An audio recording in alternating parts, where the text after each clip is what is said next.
Hi guys, ಎಲ್ಲರಿಗೂ ನಮಸ್ಕಾರ. ವಿಡಿಯೋವನ್ನು ಸ್ಕ್ರೋಲ್ ಮಾಡೋದಕ್ಕಿಂತ ಮುಂಚೆ ಒಂದು ಕ್ಷಣ ನಿಮ್ಮ ಬಾಲ್ಯದ ದಿನಕ್ಕೆ ಹಿಂದಿರುಗಿ ನೋಡಿ. ಸಿಕ್ಕಾಪಟ್ಟೆ ಫ್ರೀ ಆಗಿದ್ವಿ.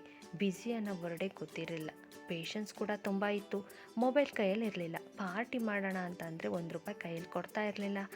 ಆದರೆ ಆ ಟೈಮಲ್ಲಿ ನಮ್ಮ ಕೈಯಲ್ಲಿ ಸದಾ ಇದ್ದಿದ್ದೇನು ಗೊತ್ತಾ? ಪರಗಿ ಹಣ್ಣು. ಇದನ್ನು ನೋಡ್ತಾ ಇದ್ದಂಗೆ ಅಜ್ಜಿ ಮನೆ ಹತ್ರ, ತಾತನ ಮನೆ ಹತ್ರ ಇತ್ತು, ಬೇಲಿ ಪಕ್ಕ ಇತ್ತು, ನಮ್ಮ ಮಾಮರ ಮನೆ ಹತ್ರ ಇತ್ತು, ಹೊಲದಲ್ಲಿತ್ತು, ಗದ್ದೆ ಬದಿಯಲ್ಲಿತ್ತು, ಎಲ್ಲವೂ ನೆನಪಾಗತ್ತೆ. ನಿಜ ಹೇಳಿ, ಯಾರ್ಯಾರು ಶನಿವಾರ ಭಾನುವಾರ ರಜಾ ಇದ್ದಾಗ ಗದ್ದೆ ಹತ್ರ ಹೋದಾಗ ಫ್ರೆಂಡ್ಸ್ ಜೊತೆ ಹೋಗಿ, ಅಥವಾ ಚಾನಲ್ಗೆ ಬಟ್ಟೆ ಒಗೆಯೋಕೆ ಹೋದಾಗ ಪರಗಿ ಬೆಳೆ ಹತ್ರ ಹೋಗಿ ಪರಗಿ ಮುಳಲ್ಲಿ ಚುಚ್ಚಿಸ್ಕೊಂಡು ಗಾಯ ಮಾಡಿಕೊಂಡು, ಅದು ಈ ಚಳಿಗಾಲದಲ್ಲಿ ಗಾಯ ಆದ್ರೂ ಲೆಕ್ಕಿಸ್ದೆ ಪರಗಿ ಹಣ್ಣು ಹರ್ಕೊಂಡು ಬರೋದು. ಅಮ್ಮ ಬೈದರು, ಅಪ್ಪ ಬೈದರು, ಊರವರು ಹುಡುಗರ ಅದೇನೋ ಪರಗಿ ಬೆಳೆಲಿ ಅಂತ ಬೈದ್ರೂ ಲೆಕ್ಕಿಸ್ದೆ ಬಟ್ಟೆ ಹರ್ಕೊಂಡು ಬಂದು ಅಮ್ಮನ ಹತ್ರ ಬೈಸ್ಕೊಂಡ್ರು, ಹೊಡೆಸ್ಕೊಂಡ್ರು. ಮತ್ತೆ ಫ್ರೆಂಡ್ಸ್ ಜೊತೆ ಏನು ಮಾತಾಡ್ತಿದ್ವಿ ಗೊತ್ತಾ? ಅದು ಬಿಸಿ ಮುಂದಿನ ವಾರ ಇಲ್ಲಿಗೆ ಹೋಗೋಣ, ಇನ್ನೊಂದು ಪರಗಿ ಬೆಳೆ ನೋಡ್ಕೆ ಬಂದೀನಿ, ಅಲ್ಲಿ ಭಾಳ ಚೆನ್ನಾಗದಾವೆ ಅಂತ ಮಾತಾಡೋದು. ಈ ಥರ ಯಾರ್ಯಾರೆಲ್ಲ ಮಾಡಿದ್ದೀರಾ ಒಂದು ಕಮೆಂಟ್ ಮಾಡಿ ತಿಳಿಸಿ. ಆದರೆ ಈಗೂ ಕೂಡ ಅದೇ ಜಾಗ, ಅದೇ ರಸ್ತೆ, ಅದೇ ಪರಗಿ ಬೆಳೆ ಇದೆ. ಆದರೆ ನಮ್ಮ ಕಣ್ಣುಗಳು ಮಾತ್ರ ಆ ಕಡೆ ಈ ಕಡೆ ಹೋಗೋದಿಲ್ಲ. ಯಾಕೆ ಗೊತ್ತಾ? ಅವಾಗಲೇ ಹೇಳಿದ್ನಲ್ಲ, ನಮ್ಮ ಕೈಯಲ್ಲಿ ಆವಾಗ ಮೊಬೈಲ್ ಇರಲಿಲ್ಲ ಅಂತ. ನಾವುಗಳೇ ಇಷ್ಟೊಂದು ಬದಲಾದಾಗ ಇಂದಿನ ಮಕ್ಕಳು ಇದು ಯಾವ ಫ್ರೂಟ್ಸ್, ಇದನ್ನು ತಿಂತಾರಾ ಅಂತ ಪ್ರಶ್ನೆ ಮಾಡೋದ್ರಲ್ಲಿ ಯಾವ ಆಶ್ಚರ್ಯನೂ ಇಲ್ಲ. ಜೊತೆಗೆ ಅವ್ರದ್ದು ಯಾವುದೇ ತಪ್ಪು ಕೂಡ ಇಲ್ಲ. ನಾವು ತಿಳಿಸ್ದೇ ಇರೋದು ನಮ್ಮ ತಪ್ಪು. ಇಂದಿನ ಮಕ್ಕಳಿಗೆ ಗೊತ್ತಿರೋದೇನು ಗೊತ್ತಾ? ಚಿಪ್ಸ್ ಯಾವ ಬ್ರ್ಯಾಂಡ್, ಚಾಕ್ಲೇಟ್ ಯಾವ ಫ್ಲೇವರ್ ತೊಗೋಬೇಕು, ಐಸ್ ಕ್ರೀಮ್ ಯಾವ ಫ್ಲೇವರ್ ತೊಗೋಬೇಕು, ಕೂಲ್ ಡ್ರಿಂಕ್ಸ್ ಯಾವುದು ಸ್ಟ್ರಾಂಗ್ ಆಗಿದೆ ಅಂತ. ಆದರೆ ಹಸಿವಾದಾಗ ಮರದ ಮೇಲಿನಿಂದ ಕಿತ್ತು ತಿನ್ನೋ ಹಣ್ಣು, ಮಣ್ಣಿನ ವಾಸನೆಯಲ್ಲಿರುವ ಆಹಾರ, ಹಳ್ಳಿಯ ನಿಜವಾದ ಆರೋಗ್ಯ, ಇವೆಲ್ಲ ಯಾರಿಗೂ ಗೊತ್ತೇ ಇಲ್ಲ. ಈಗಿನ ಮಕ್ಕಳಿಗಂತೂ ಗೊತ್ತೇ ಇಲ್ಲ. ಎಷ್ಟೋ ಜನರು ಇದನ್ನು ಅನುಭವಿಸೂ ಇಲ್ಲ. ಪರ್ಗೆ ಹಣ್ಣನ್ನು ಯಾರು ಕೂಡ ಹಚ್ಚಿ ಗೊಬ್ಬರ ಹಾಕಿ ನೀರು ಹಾಕಿ ಯಾರು ಕೂಡ ಬೆಳೆಸೋದಿಲ್ಲ. ಇದು ತನಗ್ತಾನೇ ರೋಡ್ ಬದಿಯಲ್ಲಿ ಖಾಲಿ ಜಾಗಗಳಲ್ಲಾಗಿರ್ಬೋದು, ಕಾಡಿನಲ್ಲಾಗಿರ್ಬೋದು ತನಗ್ತಾನೇ ಬೆಳ್ಕೊಂಡು ನೀಡುವಂಥ ಹಣ್ಣಿನ ಗಿಡ ಒಂದು. ಈ ಹಣ್ಣು ತುಂಬ ಬಿಸಿಲಲ್ಲಿದ್ದಾಗ ತಿನ್ನೋದಕ್ಕೆ ತುಂಬ ಚೆನ್ನಾಗಿ ಅನಿಸುತ್ತೆ. ತುಂಬ ಇದು ಕಿತ್ಕೊಂಡು ತೊಳೆಯೋದು ಇಲ್ಲ, ಹಾಗೆ ತಿನ್ನೋದು. ಒಂದೊಂದು ಸತಿ ಉಪ್ಪು ಹಾಕ್ಕೊಂಡು ಖಾರ ಹಾಕ್ಕೊಂಡು ಮಿಕ್ಸ್ ಮಾಡಿಕೊಂಡು ತಿಂತಿದ್ವಿ. ಆ ರುಚಿ ಅದನ್ನು ಮಾತಲ್ಲಿ ಹೇಳಿದ್ರೆ ಆಗಲ್ಲ. ಇದು ತಿಂದವ್ರಿಗೆ ಗೊತ್ತು, ಹಳ್ಳಿಯಲ್ಲಿ ಹುಟ್ಟಿರಬೇಕು ಅವರಿಗೆ ಗೊತ್ತು. ಈ ಹಣ್ಣು ದೇಹಕ್ಕೆ ತಂಪನ್ನು ನೀಡುತ್ತೆ, ಜೀರ್ಣಕ್ರಿಯೆಯನ್ನು ಚೆನ್ನಾಗಿ ಮಾಡುತ್ತೆ, ಹೊಟ್ಟೆ ಉರಿಯನ್ನು, ಬಾಯಿಯ ಒಳಗಿನ ಹುಣ್ಣನ್ನು ಕಡಿಮೆ ಮಾಡುತ್ತೆ, ಜೊತೆಗೆ ಬಾಯಾರಿಕೆಯನ್ನು ಕೂಡ ಕಡಿಮೆ ಮಾಡುತ್ತೆ. ಅದಕ್ಕಾಗಿ ಗದ್ದೆಗೆ ಹೋದಾಗೆಲ್ಲ ಈ ಹಣ್ಣನ್ನು ತಿಂದರೆ ಸ್ವಲ್ಪ ಸಮಾಧಾನ ಆಗುವಂತಹದ್ದು. ಈ ಹಣ್ಣು ಕರಿಯಾಗಿರೋದನ್ನು ಮಾತ್ರ ತಿನ್ನಬೇಕು.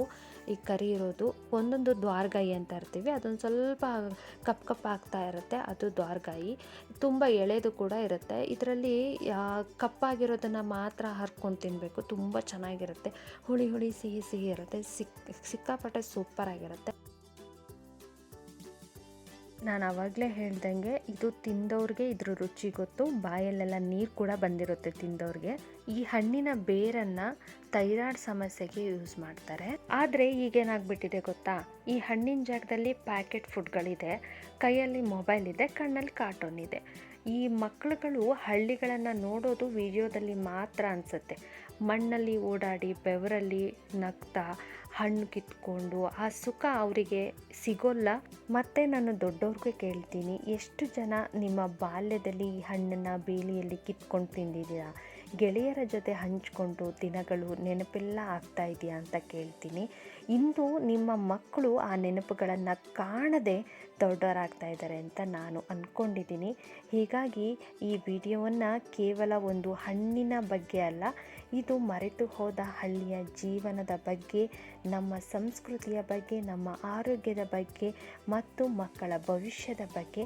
ನಮ್ಮ ಹಳ್ಳಿ, ನಮ್ಮ ಬೇಲಿ, ನಮ್ಮ ಹಣ್ಣು ಇವೆಲ್ಲ ಉಳಿದ್ರೆ ನಾವು ಉಳಿಬಹುದು, ನಾವು ಹೇಳ್ಬಹುದು, ನಾವೇ ತೋರಿಸ್ಕೊಡ್ಬೇಕು ಅಂತ ಹೇಳ್ತೀನಿ. ಈ ವಿಡಿಯೋವನ್ನು ನೋಡಿದ್ಮೇಲೆ ನಿಮ್ಮ ಮಕ್ಕಳಿಗೆ ಇದು ನಮ್ಮ ಕಾಲದ ಹಣ್ಣು ಅಂತ ಹೇಳಿ, ಒಮ್ಮೆ ಹಳ್ಳಿಗೆ ಹೋದಾಗ ಈ ಹಣ್ಣನ್ನು ಹುಡುಕಿ ಕಿತ್ತು ತಿನ್ನಿ.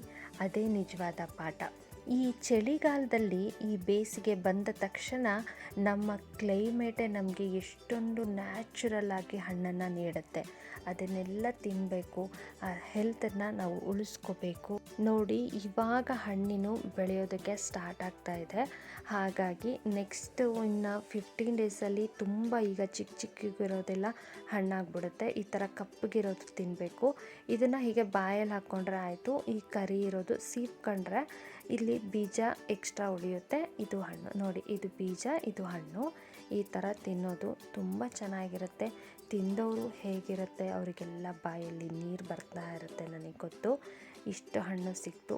ಸೊ ಇವತ್ತು ನಮ್ಮ ಪಾರ್ಟಿ ಇದೆ.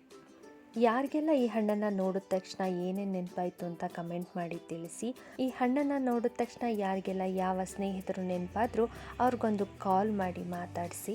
ಹಳೆಯ ನೆನಪಿನೊಂದಿಗೆ ಮುಗುಳೋಣ ಗೊತ್ತಾ. ವಿಡಿಯೋ ಇಷ್ಟ ಆದರೆ ಲೈಕ್ ಮಾಡಿ, ಸಬ್ಸ್ಕ್ರೈಬ್ ಮಾಡೋದನ್ನು ಮರಿಬೇಡಿ. Thank you so much.